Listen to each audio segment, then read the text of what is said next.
juu ya baada ya komunyo. Ukisoma katika kitabu hiki Misale, kwa sababu kila wengi wanayo, maelezo yapo nini tunapaswa kufanya baada ya kukomunika. Ulisema sijui niseme na ukurasa. Ukurasa wa 589. Ukurasa wa 589. Kwa hiyo tumesha komunika nini kinachofuata. Baada ya hayo, kuhani anaweza kurudi kwenye kiti chake. Wote wanaweza kufanya sala ya kimya kwa muda mfupi, na wanaweza au wanaweza kuimba zaburi au wimbo mwingine wa masifu au utenzi. Kwa hiyo jambo la kwanza la msingi linaloshauriwa baada ya hapo, kuwe na kimya cha tafakari na kufanya sala binafsi. Hakuna sala ya pamoja wote. Hakuna tendo lolote ambalo tunapaswa kufanya kanisa zima. Huyu mtu amerudi kukomunika, amesimama, yuko sawa. Huyu amemaliza kukomunika, amekuja amepiga magoti, yuko sawa. Huyu amemaliza kukomunika, amekuja amekaa, yuko sawa. Kwa hiyo haya ndio maelekezo, lakini ndio shida kweli kweli. Na labda kwa nini maelezo yake. Katika Misale humu kuna sala 9 za shukrani baada ya komunyo zinatolewa. Kwa hiyo kama ilivyosema, kuna sala ya Mtakatifu Inyasi, kuna sala sijui ya Mtakatifu Antias, ziko 9. Yoyote kati hiyo mtu anaweza akasali. Sasa kwa nini mimi nichaguliwe tu moja? Kila mtu anaweza kusali ya kwake. Cha msingi tumpe huyo mtu nafasi ya ukimya, asali mwenyewe binafsi.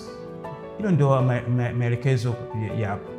Ukimya katika misa ni muhimu mno.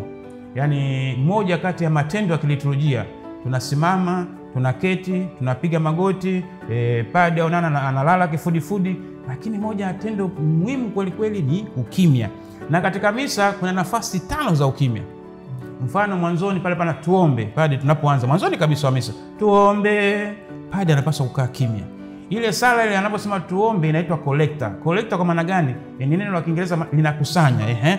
Kwa hiyo kila mtu anapokuja kanisani, licha ile nia maalum zinaposemwa pale, nia za misa zile, anapaswa pia awe nayo mwenyewe moyoni mwake, ya kwake binafsi. Anaposema tuombe, anakaa kimya. Sasa pale ndio useme ile nia yako, na ile sala inanyanyua zile nia zetu zote kwa pamoja, inakusanya zile. Lakini kila baada ya somo tunapaswa kuwa na ukimya. Padre baada ya homilia kunapaswa kuwa na ukimya. Masomo na homilia tunakaa kimya kwa maana gani? Ni tafakari, ili somo nililosikia limeniambia nini?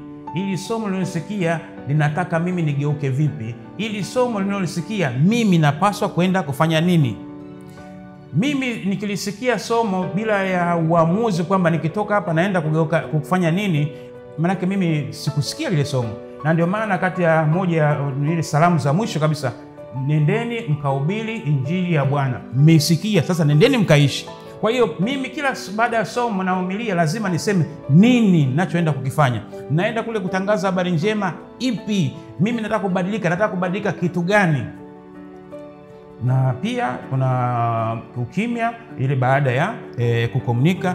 Nimekula hiki chakula cha mbingu, sasa naenda kufanyia nini? Sisi kwetu jioni mnapanga mambo ya kesho yake. Unasema kesho siku nzima tunaenda kushinda shambani kulima. Unapikwa ugali wa muhogo, mnakula mmeshiba kweli kweli. Kule siku nzima mko shambani, mchana ukisikia njaa unaenda kunywa maji tu. Ule ukinywa maji, ule ugali wa muhogo unayeyuka, unashiba upya, unaendelea na kazi. Kwa hiyo kila chakula unachokula unaenda ukifanyia nini? Ndio maana unapata hiyo nafasi ya kimya.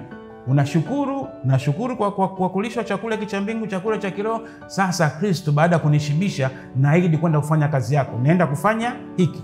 Kwa hiyo pale pana nafasi ya ukimya. Inasema pale kama ukimya au, kwa hiyo cha kwanza ni ukimya. Lakini inaweza wakati mwingine kusio na ukimya. Kusio na ukimya kwa maana gani? Kama sisi tumemaliza kukomunika katika ukimya, tumeimba, bado watu labda robo kanisa hawajakomunika, tumenyamaza kimya, ile nafasi sasa ya kushukuru na kujipangia mikakati nini. Kwa hiyo tukimaliza hapo, tumemaliza na ukimya, tunaweza kuimba wimbo. Tena hapa hawajasema wimbo wa sifa, wametamja kabisa zaburi au nini au ndio, lakini kwa hiyo taratibu na tatizo hilo sio hapa, liko kote duniani. Yani vitu vya uchaji, tunazungumza liturujia na uchaji, vitu vya uchaji, hizi devotion zinawagusa sana watu. Yani watu wanaguswa zaidi na vitu vya uchaji hata vile vitu vya liturujia. Ukigusa hata vitu vya uchaji, wakati mwingine kuna maporomoko na gharika zinatokea. Lakini basi taratibu tutaelimishana, tutafika tu.